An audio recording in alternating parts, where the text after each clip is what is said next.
그거는 여러분이 판단하십시오. 저는 법률적으로 문제가 없는 부분이고 녹취도 일부 짧게 나온 상황이라 전체 정황을 또 정확히 이야기가 아직 어려운 상황이기 때문에 상황을 좀 더 보도록 하겠습니다. 이게 파렴치한 범죄 수법일 수도 있다라 만천하에 지금 이 사적으로 대화한 거를 예. 지금 공개를 해버린 거잖아요. 예. 근데 제가 이게 오늘 우리가 운영위원회 국감이 있어요. 시기를 그렇게 맞췄잖아요. 이게 기획 폭로예요. 예. 대통령께서 박절하지 못하시는 분이다 보니까 악하게 예. 거절하지 못하시는 성격이세요. 예. 그래서 아마 그런 막 그 질문을 그래 했을 거 아니에요. 그렇게 예. 막 다그치고 하시니까. 그러니까 지금 국민의힘 내부에서 이제 친윤계 의원이라고 꼽히신 분들 그리고 지도부의 일부에서는 뭐 이런 설명들 어떤 뭐랄까요 뭐 해명, 설명 또는 어떤 분석 이렇게 말들을 하고 있거든요. 그런데 많은 분들이 궁금해하는 인물이 한 명 있습니다. 한동훈 국민의힘 대표. 이 녹취 공개된 이 부분과 관련해서 지금까지 아무 얘기를 안 하고 있어요. 앞서서는요. 특별감찰관 추천에 대해서는 강하게 여러 차례 얘기를 했거든요. 근데 지금은 침묵 상태입니다. 화면 좀 보겠습니다. 자, 여기 보면 이틀째 침묵입니다. 이틀간 공개 발언 없고요. 입장문을 낸 것도 없어요. 그리고 오늘은 공개 일정이 없습니다. 그러니까 뭐 기자들이 뭐 물어볼 기회가 오늘 없었어요. 이틀 동안 아무 얘기 안 해요. 그 사이에 뭐 추경호 원내대표라든가 다른 중진 의원들이라든가 이런 뭐 친윤계 의원들 여러 가지 설명과 해명들 좀 내놓고 있는 상황인데 아무 얘기를 안 하고 있거든요. 자, 그리고 한동훈 대표 쪽 측근 의원 한 명의 얘기인데 익명을 통해서 이렇게 전하네요. 다음 주에 이제 당 최고위가 열리는데 월요일이에요. 이때는 메시지를 내놓은다가 아니라 내놓을 것 같답니다. 이것도 가서 봐야 하는 거예요. 일단 이렇게 조심스럽게 설명까지 나온 상황인데 일단 중요한 거는 이틀째 아무런 입장이 없는 겁니다. 요거요. 김영우 전 의원님. 침묵 또는 입장이 없다는 거는 사실은 굉장히 이제 어떤 현안이 나온 건데 얘기는 안 한다는 거는 뭔가 고민이 있다는 뜻인데 지금 무엇을 한동훈 대표는 고민하고 있는 걸까요? 큰 고민을 하겠죠. 그러니까 저는 사실 한동훈 대표는 아마 이런 정도의 일들이 터질 거라는 거를 미리 예측을 했을 겁니다. 저는 그렇게 봐요. 예측했다. 예, 그렇기 때문에 대통령과의 독대를 원한 거였고 예. 그렇기 때문에 선제적으로 인적 쇄신도 하고 선제적으로 대국민 사과를 하고 여태까지 있었던 거에 대한 어떤 그 용산 대통령실의 대국민 입장 표명 예. 이런 게 있었으면은요 이게 어떤 커다란 충격을 완화시켜 줄 수 있었거든요. 그런데 지금 뭐 명태균 만난 적도 없다. 그리고 이제 사실 대통령실에서는 명태균과 김건희 여사나 대통령과의 어떤 소통이 있었는지도 내부적으로 지금 내부 소통이 안 된 거예요. 저는 대통령 비서실장 포함해서 수석들도 잘 모르고 있을 것 같아요. 어떤 일이 있었는지를. 예. 그래서 지금 이런 게 터질 때마다 이런 거를 설명하고 변명하고 막기에 좀 급급하거든요. 그렇게 되면 전략이 절대 안 나옵니다. 그러면은 앞뒤 말이 계속 바뀌게 되잖아요.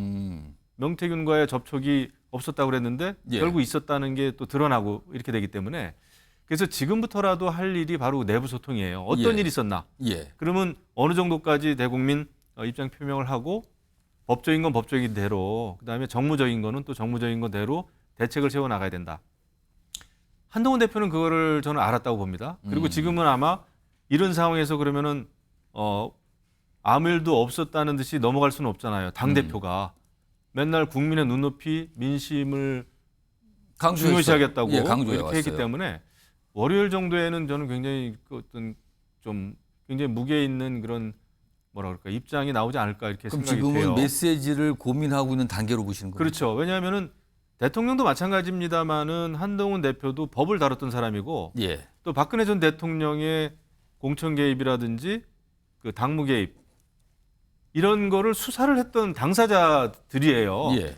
그러다 보니까 이런 상황에서는 법적인 고민도 하나 할 거고 그다음에 또 하나는 엄청난 그 정치적인 정무적인 어떤 결정 이런 거를 고민하겠죠. 그러면 김영우 전 의원님, 네. 제가 지금 이제 홍익표 전 의원님께도 제가 비슷한 질문 드릴 건데 그 사이에 조금 고민을 해주세요. 만약에 아까 지금 측근 의원 얘기로는 월요일쯤이면 어떤 입장을 낼 수 있다라고 지금 약간 조심스럽게 설명했거든요.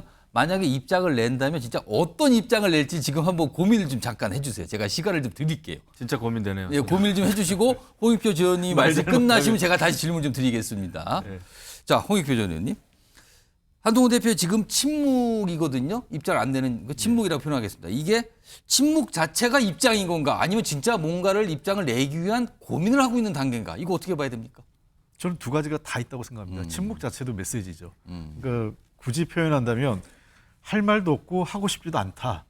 이렇게 보입니다. 할 말이 없다는 걸 아까 김영우 의원님 설명을 좀 해주셨는데 어쨌든 사실관계가 명확치 않기 때문에 예. 어떤 걸 해서 방어를 하든 공격을 하든 그러니까 예를 들면 대통령과 관련된 내용을 예. 방어하기도 또 공격하기도 되게 어려운 거예요. 사실관계가 모르니까 도대체 그 야당이나 또는 그 관계자들이 녹취록을 어떤 걸 가지고 있는 건지 그리고 실제로 어느 정도까지 이루어졌는 건지에 대해서 사실관계 파악이 잘 안 되고 있을 거고요. 이 문제는 그야말로 대통령 부부가 이 고백하지 않는 한 알 수 없는 영역이지 않습니까? 예. 이거 물어볼 수도 없을 거예요, 비서실에서. 그래서 그 방어하기도 어렵고 공격하기도 할 말이 없는 겁니다.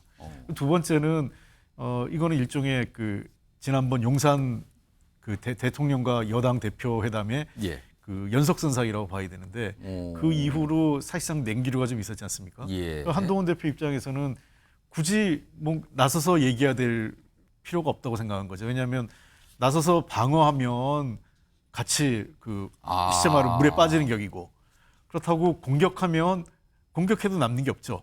한동훈 대표 입장에서 공격을 하면 또 공격하는 대로 친한계 친윤계의 반발을 또 직면할 거고. 당내에서도 한동훈 대표 비판적으로 보는 그렇습니다. 시각이 있거든요. 예, 그러니까 당에서 당 대표가 그래도 대통령을 디펜스를 해줘야지, 방어를 해줘야지. 그렇게 하면 어떡하냐? 그러니까 한동훈 대표 입장에서는 차라리 침묵하고 있는 게, 그러니까 대통령실이나 친윤계에 그 방어하는 거, 방어 기제를 일정 정도 지켜본 다음에 그 다음에 자기 스탠스를 정하는 게 나을 수 있다라는. 시간이 걸린다는 뜻입니까? 입장을 좀 내기까지. 예, 그래서 주말 동안 여론을 보겠다는 거죠. 주말. 예, 그러니까 지금 일이 벌어진 특히나 녹취록이 나온 그 시점으로부터 한 4일 이상 지나지 않습니까? 어제니까요. 예, 4일 주말 정도. 지나면 그렇게 되네요. 예. 그러니까 4일 동안의 여론 추이를 볼 거고 그 여론 추이 속에서 국민의 눈높이가 어떤 건지 요구가 어떤 건지를 보고 입장을 정할 가능성이 좀 높다 이렇게 보입니다. 자, 김영우 전 의원님 고민을 좀 하셨을 것 같은데 월요일 날 최고위원회가 잡혀 있잖아요. 원래 정기적으로 하는 건데 그날 당 회의 때 모두 발언 또는 회의를 통해서 입장을 낸다면 그리고 이 회의가 만약 그때 입장이 없더라도 회의가 끝났는데 기자들로부터 질문을 안 받을 수가 없거든요. 그렇죠. 그렇다면은 뭔가를 얘기할 텐데 어떤 얘기를 할 것 같습니까? 월요일에도 침묵을 지키기는 어렵죠. 음. 그거는 여러 날이 지났는데 여당의 당 대표가 아무 말을 안 할 수는 없을 겁니다. 예. 글쎄요, 제가 볼 때는 여당 대표로서 굉장히 고민이 되겠지만은 그렇다고 특별감찰관 얘기를 하는 게 또 한가해 보일 수도 있을 겁니다. 이런 시점이라면. 그 이슈를 하지만 또 얘기하는 거. 그거라도 근데 하자라는 얘기는 할 거고 기존의 입장이니까 그런 거 인적 쇄신, 전면적인 인적 쇄신이라든지 그다음에 일어났던 일에 대한 대통령실에서 좀 더 분명한 그 설명 이건 필요하다. 대통령의 입장도 필요하다. 이런 것까지 얘기할 수는 있어요. 왜냐하면 지금 너무 모호하거든요. 그리고 당선인 시절에 벌어진 일이기 때문에 공직자로서의 공직선거법 위반은 아니다. 법은 그럴 수 있겠죠. 예. 근데 이건 지금 정치 아닙니까? 예. 그리고 벌어졌던 일들 때문에 지지율이 굉장히 빠지는 거고 그 지지율이라고 하는 거는 정말 그 불법과 무슨 위법 때문에 항상 빠지는 게 아니에요. 근데 이거를 올려놓지 않으면은 예. 아무런 설명이 불가능해집니다. 그래서 그걸 위해서 인적 쇄신, 특감, 또 특검을 또 얘기할 수도 있죠. 어떻게 보면 그렇죠. 물론 그 어떤 조건이라든지 이런 걸 이제 달아야 되겠지만, 예. 그래서 그런 여러저러한 이야기는 할 수 있겠다 싶은데 당장 한동훈 대표가 저한테 이렇게 자문을 구해도 굉장히 지금 쉽지는 않습니다. 하지만 이런 때는 여당 대표로서도 되돌아볼 일이 있고 예. 대통령도 되돌아볼 일이 있을 거고요. 그거를 같이 해야 되겠죠. 여기서 대통령실만 공격을 한다든지 해가지고 해결될 문제는 저는 아니라고 봅니다. 답을 찾아야죠. 저는 예. 한동훈 대표 성격이나 과거 스타일을 보면은 말을 안 할, 이와 관련돼서 언급을 안 할 가능성이 더 높다고 보입니다. 안 할 수 있다. 아무 예. 얘기는 안 한다. 예, 왜냐하면 기존에 한동훈 대표가 이런 현안이 있으면 늘 반박자 빨리 얘기하거든요. 예, 반응이. 근데 지금은 반박자가 아니라 한참 지금 안 하고 있는 거예요. 한참을 예, 지금. 그렇기 때문에 이렇게 늦어질 바에는 한동훈 대표 입장에서는 아예 안 할 수 있다. 왜냐하면 그 측근도 한동훈 대표의 어떤 의중을 받은 것 같지는 않아요. 같다라는 건 추측성이기 그냥 때문에 추측을 한 것 같아요. 예, 추측으로서 뭐 당대표로서 메시지 안 할 수 없는 거 아니냐 이런 정도의 추측이지 하겠다는 의미가 있는 것 같지도 않아요. 만약에 월요일 회의가 최고위원회인데 만약에 한동훈 대표가 다른 일정이 있어서 참석 못합니다. 이건 더 여러 가지 얘기를 하는 거 아닙니까? 이러면은 회피한다고 그러고 더 이상하겠죠. 그러니까 저는 그냥 프레임 전환을 할 것 같아요. 한동훈 대표 스타일이라면. 프레임 전환요. 예, 다른 이슈를 얘기로, 얘기한다. 다른 이슈로 갈 가능성이 높지.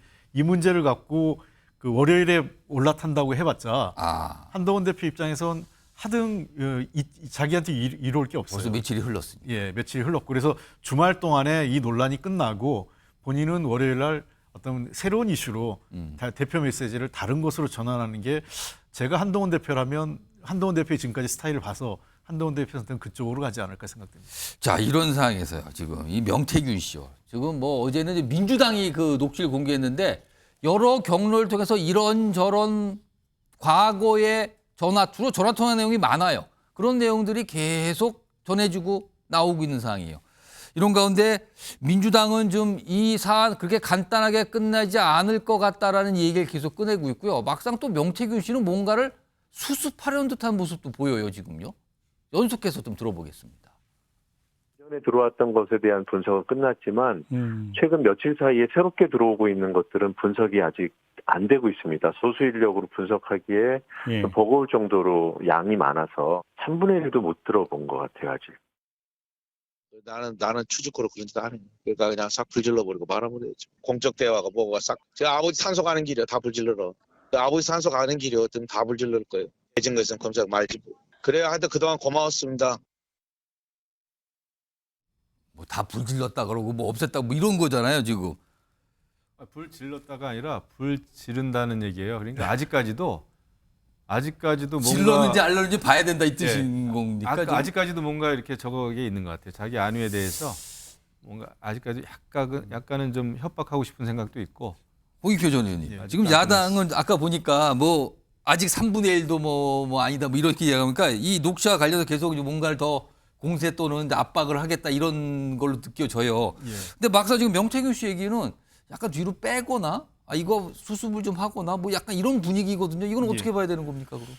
그 지금 명태균 씨 입장에서는 저런 게 저렇게 개별적으로 그 공개되는 게 본인도 원하는 상황은 아닌 거죠. 지금 여러 가지 그런 민주당에서 어제 공개했던 저런 녹취는 명태균 씨가 원하지 않은 사항이다 이렇게 보시는 겁니까? 그렇습니다. 왜냐하면 명태균 씨의 녹취록이 아니라 제3자의 녹취거든요. 그렇죠. 그거를 들려주는 거를 다시 또 녹음을 했다 이런 거잖아요, 지금요? 뭐 지금 얘기로는 명태균 씨가 스피커폰으로 당시 당선인인 윤석열 그 당선인과 통화하는 내용을 옆에 있는 제3자가 녹취한 걸로 지금 전해지고 있거든요. 그러니까 지금 그 녹취록이 여러 가지 버전이 존재하고 있는 것 같아요. 그러니까 이 명태균 씨 본인의 녹취록, 있고. 예, 본인도 몇 천 개가 있다고 지금 전에 얘기했지 않습니까? 예. 그리고 또 한쪽은 명태균 씨 주변의 인물들, 그러니까 최근에 증인으로 나왔던 강 씨하고 이번에 또 그 분은 또 전혀 또 제3의 인물이거든요. 예. 그러니까 등등 여러 사람이 그 관련된 녹취를 갖고 있기 때문에 저는 명태균 씨도 자기가 무슨 말을 했는지 그 다른 사람들이 어떤 녹취록을 갖고 있는지를 잘 모르는 것 같아요. 본인도 파악이 잘 안 되고 있다. 예. 그러니까 실제로 저 녹취록이 문제가 되는 거는 명태균 씨 만약 저게 인정되면 윤석열 대통령은 물론이고 명태균 씨 본인도 이 업무방해죄로 기소될 가능성이 높아져요, 정부적.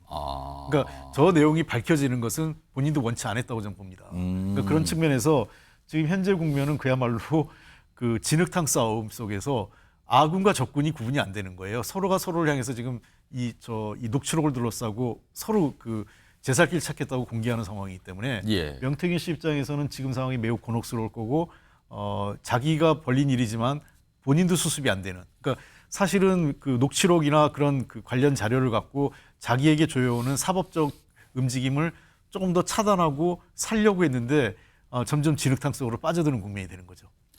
김영우 전 의원님, 그러면은 이 명태균 씨가 남겼다는, 그러니까 본인이 직접 뭐 녹음한 것도 있었고 다른 사람이 또 그 녹음을 또 녹음한 것도 있고 뭐 이런 건데 그것도 명태균 씨의 손을 떠나버린 상황 이렇게 보이십니까? 그러면 지금? 그렇죠. 지금 강혜경 씨하고도 통화를 많이 했고 그다음에 말씀하신 대로 스피커폰으로 들려주는데 그걸 또 녹음한 사람이 뭐 한두 명이 있는지 몇 명이 있는지 그것도 모르고 사실 또 모르겠네요. 예.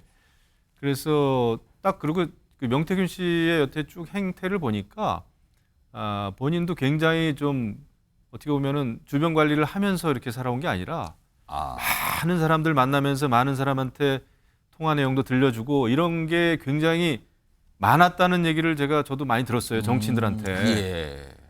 그래서 그쪽에서 활동했던 정치인들이 명태균 씨를 많이 알더라고요. 그래서 제가 걱정을 하는 겁니다. 그런데 명태균 씨라고 하는 사람이 여론조사도 그렇고 여러 가지 정치적인 사안에 대해서 뭐 설명도 굉장히 화려한 그 뭐랄까요 말주변 이런 거 가지고 한다는 거예요. 그래서 거기에들 많이 좀 넘어가는 것 같습니다. 그래서 더더군다나 급하게 정치를 시작했던 사람들이나 정치 경험이 없는 분들은 선거를 앞두면은 그렇지 않아도 이 판단력이 흐려질 수가 있는데 그리고 뭐라도 아쉬운 거죠. 혹할 수가 있어요. 그렇죠. 혹할 수가 있어요. 그래서 그 관계가 지속된 것 같아요. 지금 여기 보면 뭐 민주당에서 이제 녹취 공개하고 그 예상인데 본인은 그런 짓 안 한다. 뭐 추잡스럽게 그런 짓 안 한다. 뭐 이런 반응이거든요. 근데 여태까지 보십시오. 수없이 많은 유튜브 방송에 나가서 얘기하고 뭐 협박하고 나를 건드리면은 뭐 한 달 안에 윤정부 무너진다라고 한 게 그게 추잡한 짓입니다. 솔직히. 저도 직접 명태균 씨 목소리를 들었어요.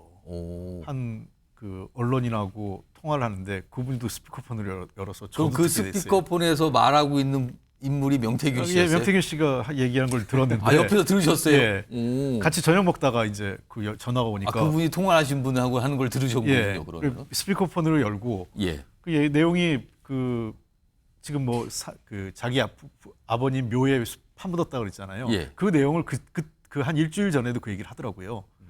일주일 전 얘기입니까 지금요? 예. 그 얘기를 뭐 자기 파묻었다. 거기다 핸드폰 묻었다. 예, 묻었다. 핸드폰을 묻어놨고 그리고 그 물어봤어요. 뭐가 있냐 그랬더니 나도 뭐가 있는지 모르는데 봐야 한다. 너무 많아서. 기억이 안 난다는 뜻이에요. 예, 그러니까 본인도 자기가 녹취해 놓은 게 너무 많아서 2,000개인지 그 이상인지 잘 모르겠는데 너무 많아서 나도 확인해 봐야 뭐가 있는지 알 수 있다. 그러면 그 스피커폰으로 전화 통화하는 걸 옆에서 들으신 거잖아요. 그렇습니다. 그러면 명태균 씨와 전화 통화하신 분은 야권 인사입니까? 야권 인사라고 해야 아니요. 됩니까? 그 이런 언론 계통에 있는 분인데 그 정치인은 아니신데 정치인은 그냥 통화를 아니고요. 했다는 예, 거네요. 그러니까 계속 취재를 하고 있는 거예요. 취재를 하면서 이제 소통을 하는데 그러면서도 이제 뭐 그때 누구 어떤 특정 자치단체장 얘기를 하더라고요. 국민의힘 쪽에. 그래서 예.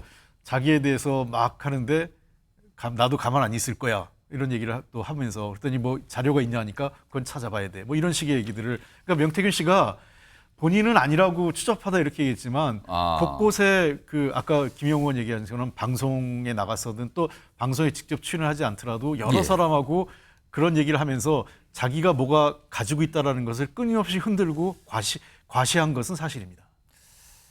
실제 들으신 얘기까지 전해줘. 한 일주일 정도 되신 얘기군요. 그때도 비슷한 얘기 뭐 다 묻었다 이런 얘기 그때부터 했다는 거예요. 알겠습니다.